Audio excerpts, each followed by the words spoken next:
everybody's here. Everybody's at the right place. It's Startup TNT. It's Thursday night tradition, week 94. At Startup TNT, we hang out every single Thursday to have fun, make friends, and build companies together as a startup community, not just in Edmonton, where I live, but all across Alberta, all across Canada. And we even have a friend joining us all the way down from Colorado tonight. It's VC pitch night. We've got 7 investors with a clean tech focus on our clean tech theme tonight. So really interesting to have these people here. And you know what? They're not just traditional VCs this night. We've got different types of people. A lot of them are from a combination of investing and accelerators, different types of investors out there. I think all the people on the call see themselves as more than just a venture capitalist for sure. So really excited to hear from them today. And do just want to give a warm shout out to our clean tech partners over the last few weeks, heading into the big Alberta Clean Tech Investment Summit coming up on March 11th. Our friends at Actia, Jason can join us tonight from Actia, our friends from Energy Futures Lab, and from Foresight. So we're going to be going through due diligence with 5 companies that are in the top 5. They'll all be presenting live at the summit. Transpod, the Hyperloop company, will be giving the keynote address at the summit. Very, very cool. That's happening 4 p.m. on March 11th until 6.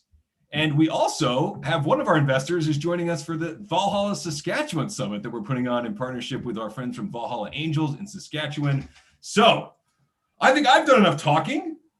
Who's our first speaker tonight? I believe it is Mr. Bryan Slauko, who is from a company we have co-invested with in a clean tech company. So that's really awesome. Bryan helped us out a lot, basically led the round for us in Aerolytics, a company that between Bryan's Metiquity Equities, the Startup TNT community, and a brand new group called MTech, basically filled the whole round. So Bryan, great to have you here today.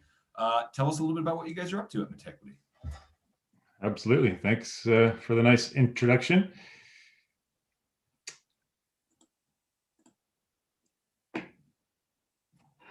So, yeah, it was great. Great working together with TNT and investing in Aerolytics. So that's really how we got connected and started working in the clean tech space.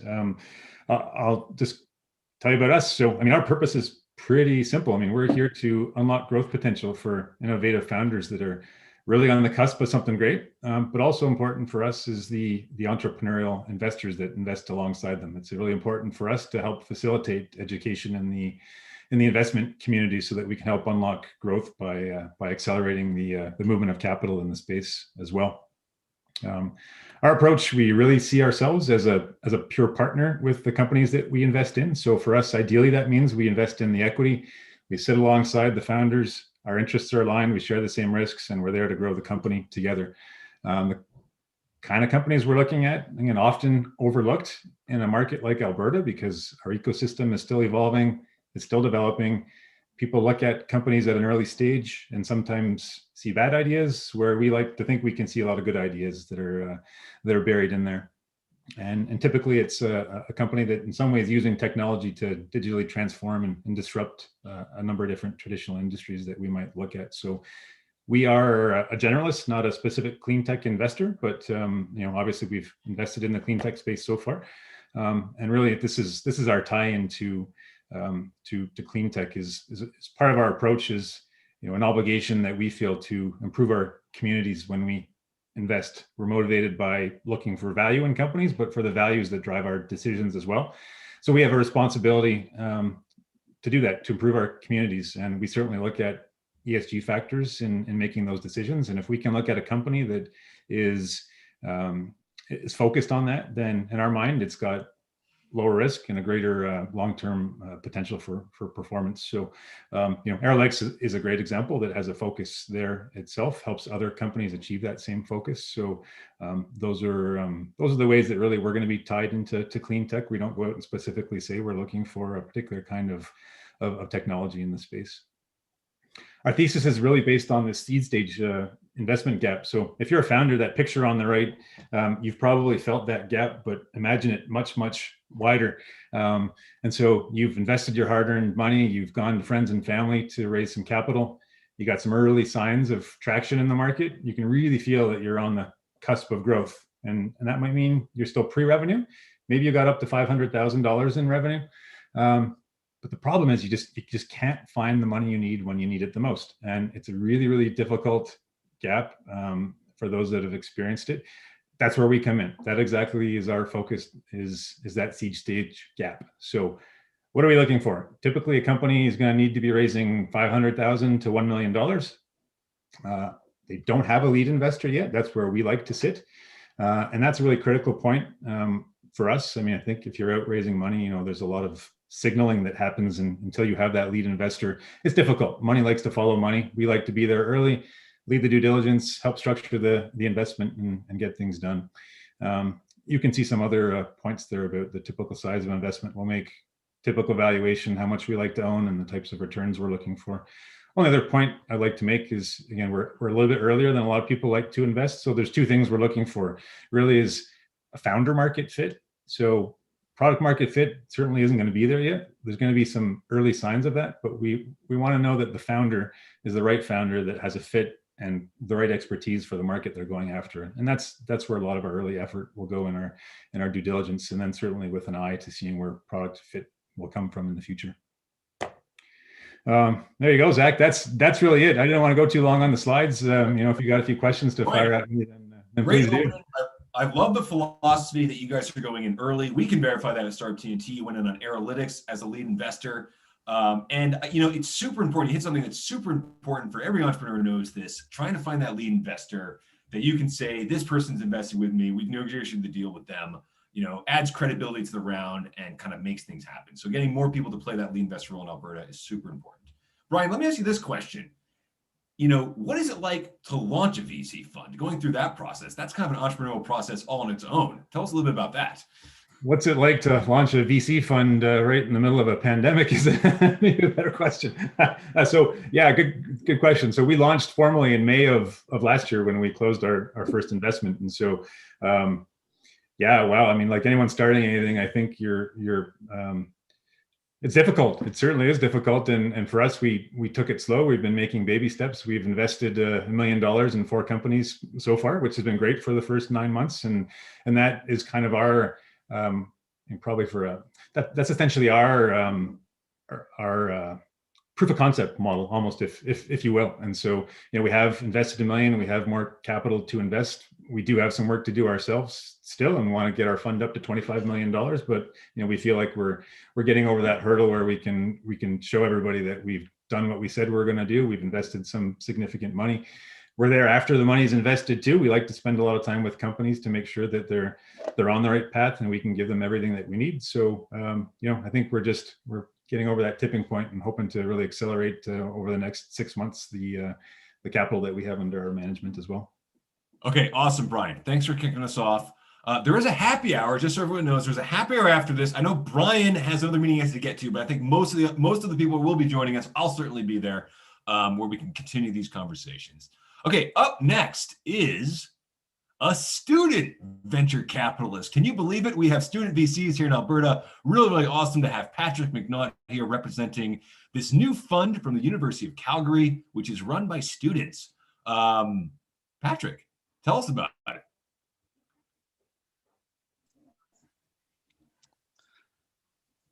All right. Yeah. So Patrick McNaught, I'm a founding associate with the UCeed Haskins Student Fund. So, bit of an introduction to our fund. It's very unique student-run fund out of the University of Calgary. So one of the first of its kind in the country. It was created through a partnership between the Haskins Business School, Innovate Calgary, Creative Disruptive Lab. It was launched in September 2020. So there's 15 students selected as the founding partners. Now, the main objective of the fund is educational, of course, but looking to develop a best-in-class program at the University of Calgary.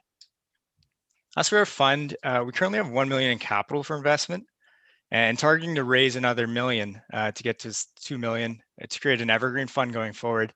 These funds come in through donations to the University of Calgary. The idea with the profits is these will be used either to grow the fund or return back to the university.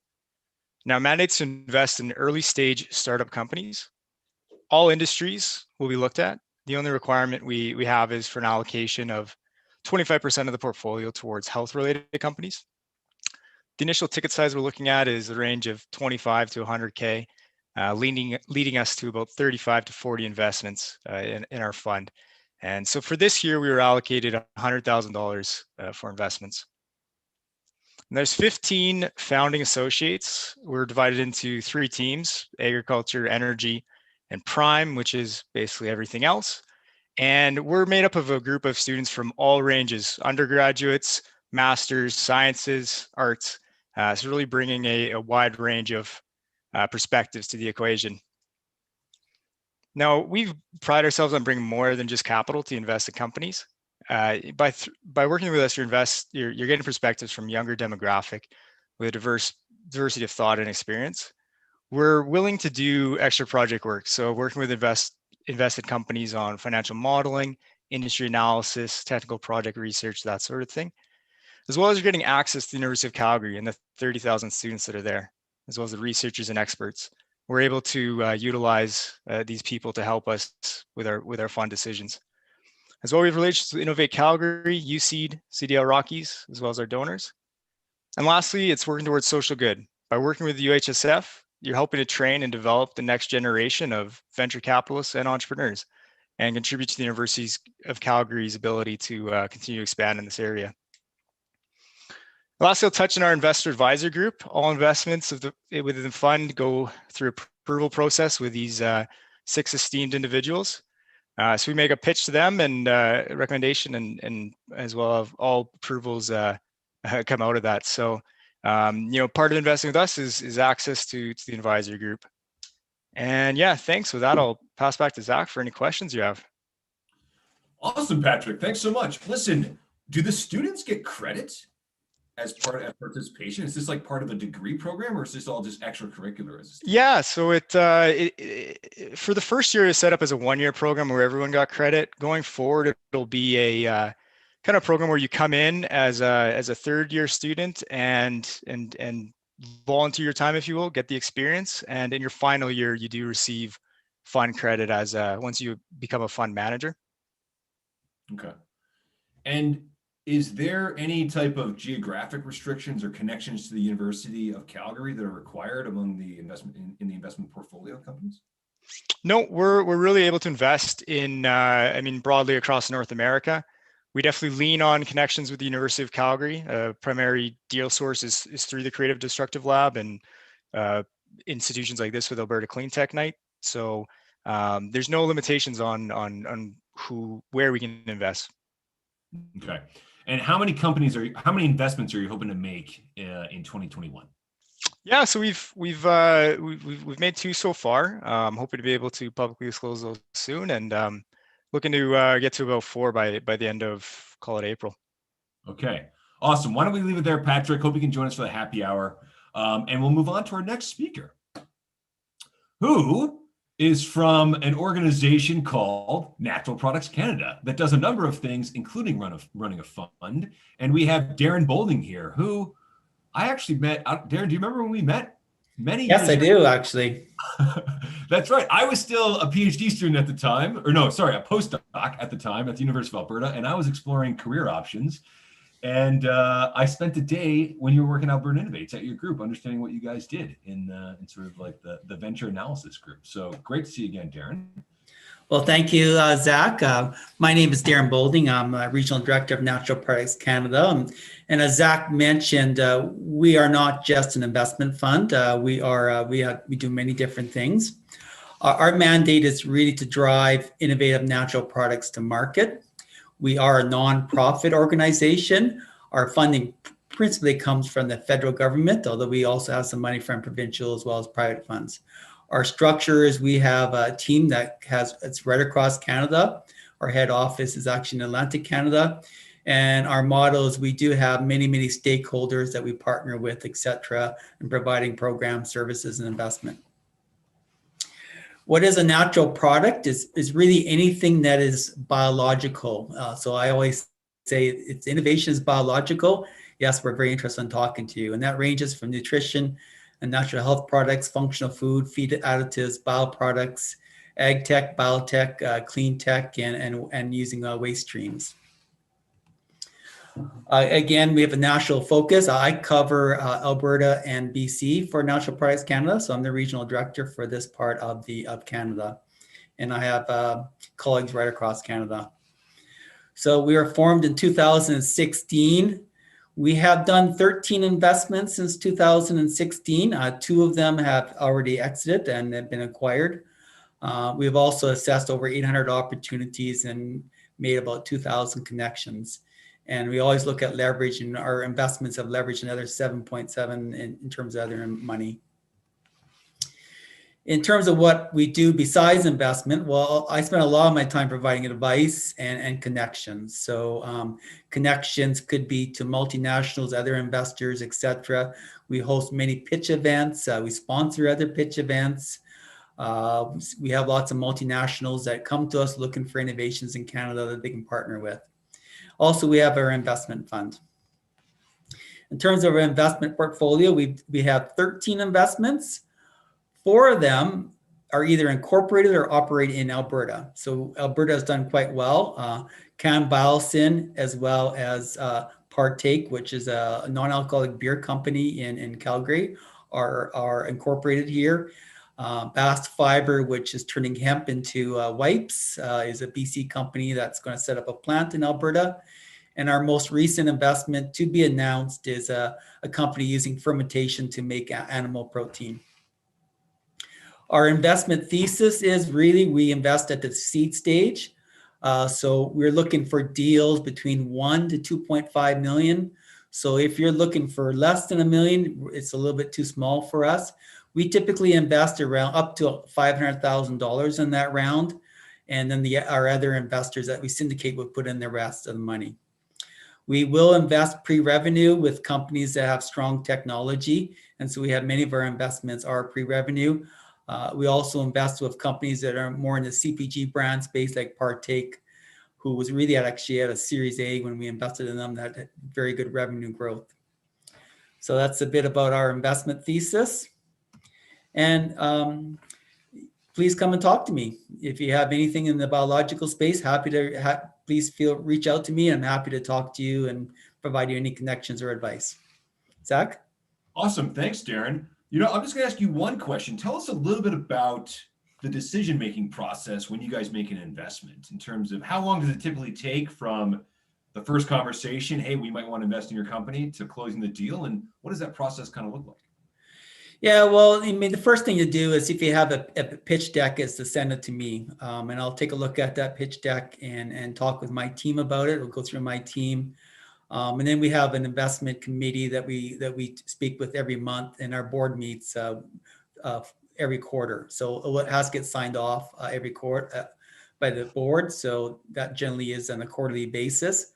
Some investments, I mean, it could take a couple months. Other ones take a while because they have to have other investors come on board. And so sometimes we help them bring in other investors in. And probably part of my greatest satisfaction is when I can find other investors to help get involved in the deal. And yeah.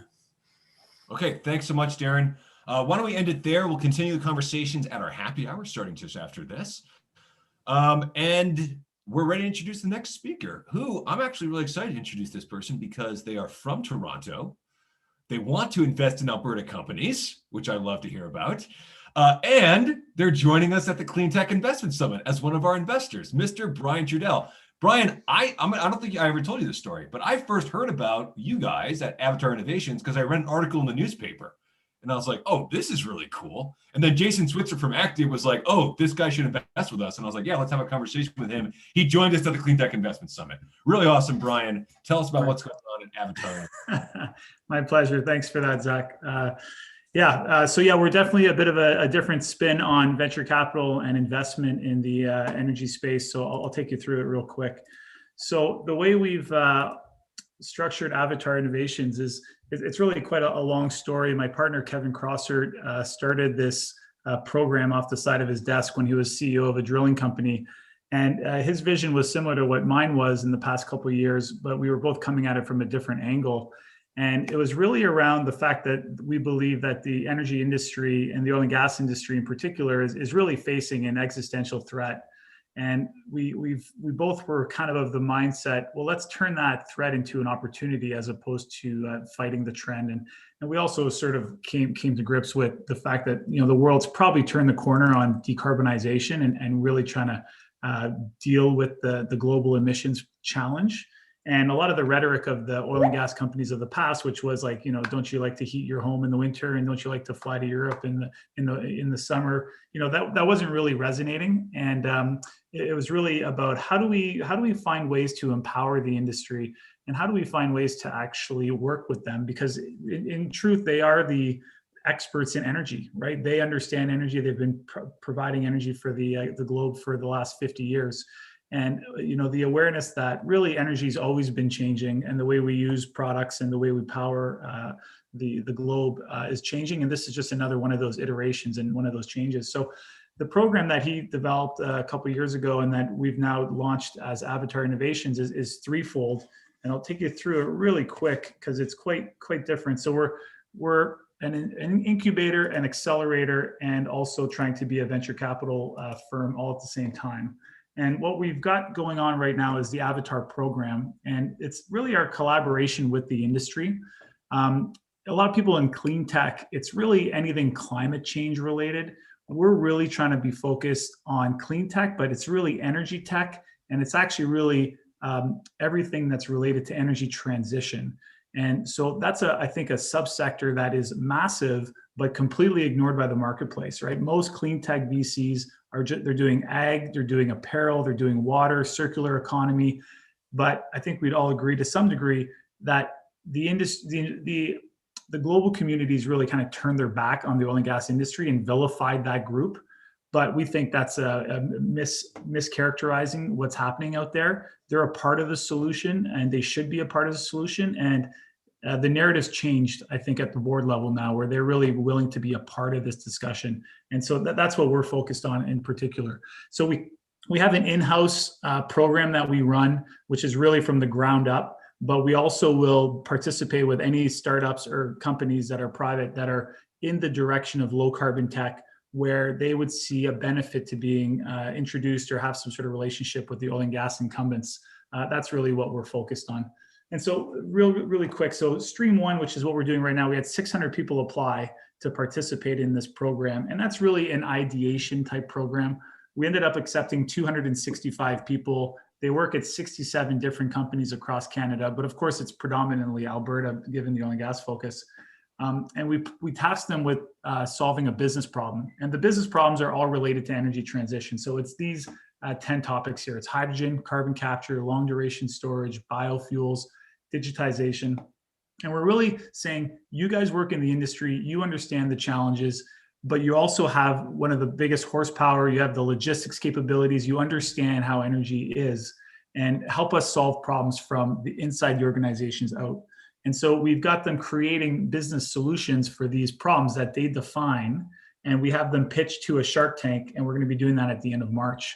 And then the idea will be take the best ideas from that and run them through our accelerator, which is not a typical accelerator as we think of in venture capital land. It's really a co-development space.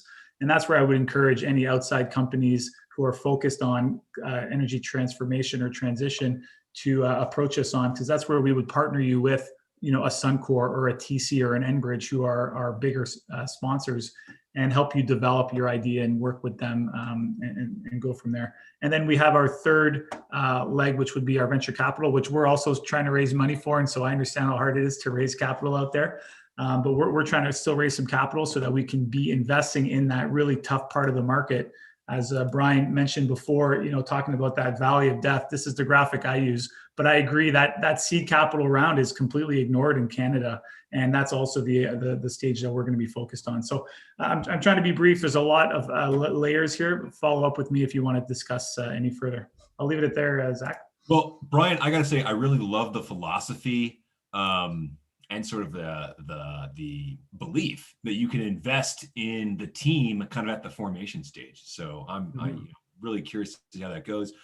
Technical question: are those pitches to the Shark Tanks, is that all private closed doors, or can we get an invitation to that and view it? Yeah, it is private, unfortunately, because we're treating that as basically IP, right? These companies these groups, I should say, these teams are coming up with what they're, the task is come up with a game-changing technology. So it is closed. Apologies, but you'll hear about the good ones in time, I'm sure. We'll hear about them eventually. Okay, Bryan, why don't we leave it there? Thanks so much for joining us, and hope you can stay for the happy hour. Next speaker is a friend from Saskatchewan. And I really love the name of their organization because it's the Broad Street Bulls. Looking for great entrepreneurs and innovative companies from all across the prairies. And they put their money where their mouth is. They are investing with us as well in the Saskatchewan Investment Summit. So Jonathan, I leave it to you. Tell us about Broad Street Bulls. Thanks, Zach. Like Zach said, Broad Street Bulls is an investment fund based in Saskatchewan, where I am in Regina. And we were founded on the idea of entrepreneurs investing in entrepreneurs. And so a little bit of background, how that came about was it was literally just 13 business leaders and entrepreneurs, angel investors right here in the Regina community who had the vision that tech would become a significant part of the prairie economy. So they put together a small fund, and it essentially started out as an investment club where they meet once a month, see a pitch, and get connected with the tech community. Very quickly, they felt the impact of just simply believing in local entrepreneurs, and realized really quickly that there wasn't enough capital out there for these really great founders and great ideas that were right here in our backyard. So like Zach said, they put their money where their mouth is. And so these 13 went out and recruited in their networks a group of investors that came about to invest in our Fund 2, which is where we're at right now.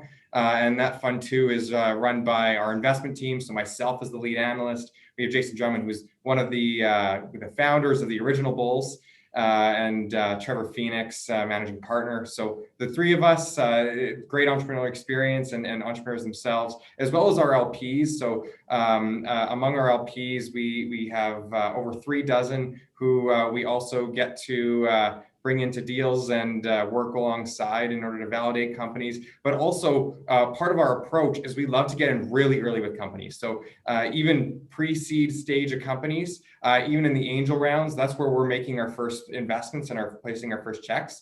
It's really based on the philosophy that there are great founders with innovative ideas based right here in our backyard who are taking those innovative ideas beyond our backyard. And so we're making those really early stage checks in that angel pre-seed stage and working alongside the founders in order to get them across the line to the next stage of funding. And oftentimes how we'll do that is we'll connect them with our LPs who often have experience in their respective industries and have been successful in their own industries, but as well can help them solve problems in their business at this early stage. So we'll walk companies through this early stage, be hands-on and get them to that seed stage area where we see them come in with another round of funding. And that's also where we like to make our follow-on investment. So this is the stage that we play in. It's pretty early, and we really enjoy the founders that we work with and investing in our philosophy. We are a sector agnostic fund. We make investments in many sectors and also all over Canada and North America. But we do focus on the prairies, and we made our first clean tech investment actually last year in 2020, which we're really excited about as an electric vehicle company, and even more excited to see what more clean tech ideas come out, and really excited to get plugged in the deal flow here. So I'm always down to chat. Prairie Technologies, would love to learn more about clean tech. So I hope I can catch some of you in the Discord, as well as my LinkedIn's right here on the QR code. So feel free to connect, please. Awesome, Jonathan. Great to hear. So how many companies will you be investing in total? You've already done 16. Where are you trying to go to? Yeah, so 16 is on the early stage. And again, those are kind of our smaller check. Our goal with the current fund is to hit about 20. 20 to 25 is our range that we're aiming for with this fund, or I guess in total, I should say. That's between both funds, to be clear. But then the rest of the capital is being reserved for follow-ons. Okay, and tell us about your investment decision process. What's it look like from an entrepreneur's perspective? If they reach out to you, you like what's going on. How long does it take for you guys to make your investment decision? Yeah, we're a pretty nimble team, especially because when we're dealing with the angel space, deals can come and go super quickly. So we often, when we'll see deals, all three of us work to source deals. I'll typically take kind of the first pass, the first look, and from there we'll come up with some more due diligence questions. I'll pull in either Jason or Trevor, whoever's kind of more relevant or available at the time, and then we can usually make an investment decision pretty quickly off based on that. But we also do like to take time with founders, and we love it when founders reach out many months in advance of even their first fundraise, so that we understand what to expect, they understand what to expect, and we can also kind of add some mentorship in the mix as well. Okay. Awesome. Jonathan, I think we're going to leave it there. We're almost up on time here, but look forward to chatting further in the happy hour, which I know you've already been to a number of times. So keep coming. It's a great place to hang out. Yeah, I've been checking in the last couple of weeks. It's been great. So looking forward to it. Okay, up next, we're actually going to change gears to a whole new space. We have Mike Mellross joining us from the Alberta Eco Trust. They received funding to launch the Canadian. Actually, Mike, am I going to get the name wrong here? What's the name of your fund? The Innovation Fund. Climate Innovation Fund. The Climate Innovation Fund. Oh gosh, that was embarrassing, Mike. But you know what's not embarrassing? Mike's investing with us at the Alberta Cleantech Investment Summit, helping us do the due diligence, making a decision. So Mike, tell us about what the Climate Innovation Fund is. Sure, just let me share my screen here.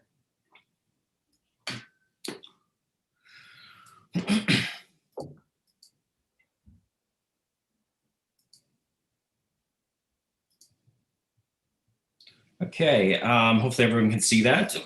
So yeah, a little bit different than the other groups for sure. And definitely when it comes to our investment arm, probably a little bit later stage than the others on this call as well.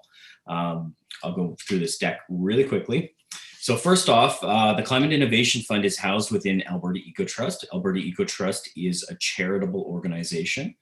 It's been around in Alberta for about 30 years, a unique partnership between corporate sector and the ANGO sector. And we are an environmental funder. So we raise funds through a United Way model, and we redistribute those funds through grants to other environmental organizations. That's been the core business of Alberta Eco Trust through the years. In the last few years, Alberta Eco Trust has been pursuing a collective advocacy and lobby effort with the federal government to establish something called the Low Carbon Cities Canada Network. And lo and behold, in 2019, it was a successful endeavor, and we have since been seeded with $40 million, 40 million plus actually, by the government of Canada to start up the Climate Innovation Fund. It is an endowment model, so we are looking at capital preservation as being one of our goals, but the funds will be used in a number of ways in order to promote climate solutioning in Calgary and Edmonton. So we have formal partnerships with the two cities, City of Edmonton and the City of Calgary. We've established memorandums of understanding to work directly with those two municipalities. We have a very close relationship with the Federation of Canadian Municipalities. They are the holder of our funding agreement, and they also are our convening body with the other members of the network. I mentioned the Low Carbon Cities Canada Network. It is a coast-to-coast endeavor. It has included the 7 most populous areas across Canada, including Vancouver on the one coast and Halifax on the other. And here in Alberta, we're lucky to have 2 of these centers, but they're both housed within Alberta Eco Trust. We intend to deploy the funds in 3 ways. One of them is through strategic projects and programming that we undertake at Alberta Eco Trust. So these are things that we can do internally and apply some subject matter expertise to help with policy reform, training, building capacity, and other types of things that will catalyze and mobilize investments in emissions reductions. We will continue to build on the strengths of Alberta Eco Trust and provide a grant program. That grant will be specifically provided to charitable organizations and not-for-profits that are looking to advance the low-carbon economy in some way within Calgary and Edmonton.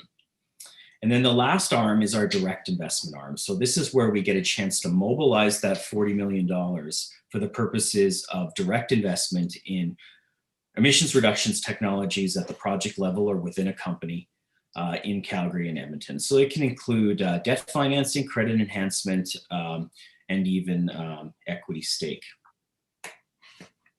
Our focus areas follow the carbon within these cities. So we're very interested in the urban environment and reducing urban emissions. They're probably not too surprising to people on the call, but building better and retrofitting wiser, addressing the building sector, moving on mobility, so transportation, that includes active transportation as well as low and no emissions vehicles.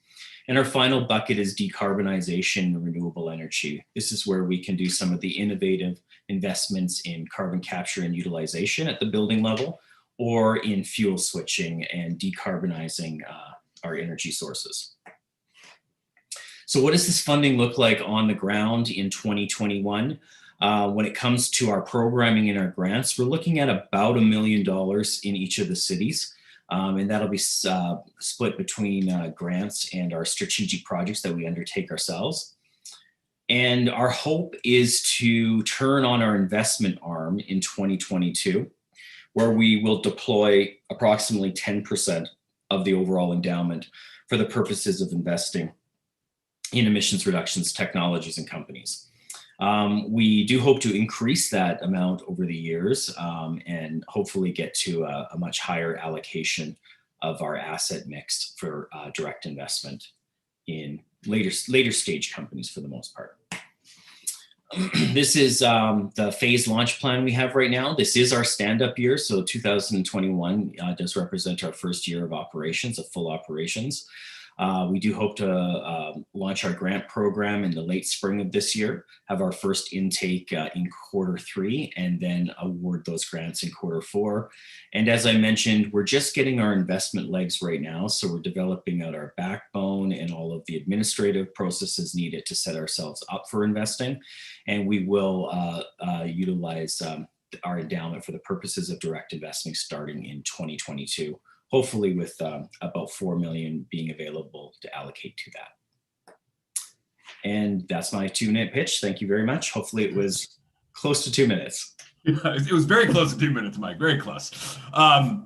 So listen, Mike, I'm just gonna ask one question to try and understand the investor side of the fund that you're planning on doing. And I understand you're still figuring out the details, but will it be both investing in projects and direct investments into companies, or one or the other? Yeah, I mean, we have the ability to do both of those. There's nothing to say that we can't, but we're looking in early days, it is most likely to be debt financing. Okay. At like a project level. On a project level. Yeah. Okay. Well, that's super important. And it's also important for the companies as they grow to know that this is a way to finance some of the projects for their customers. So awesome, Mike. We're all about building long-term relationships here. So hope that this one will last a while between Startup TNT and Mike Mellross. Okay, we got one more presenter by the name of Jason Prince, introduced to me by another Jason Switzer. Checked out the pitch night that we had for the Alberta Cleantech Investment Summit. Jason, I'm happy to say, is a Canadian living in America. I'm an American living in Canada. Take us home, Jason. Tell us about Third Derivative, what you guys are doing down there.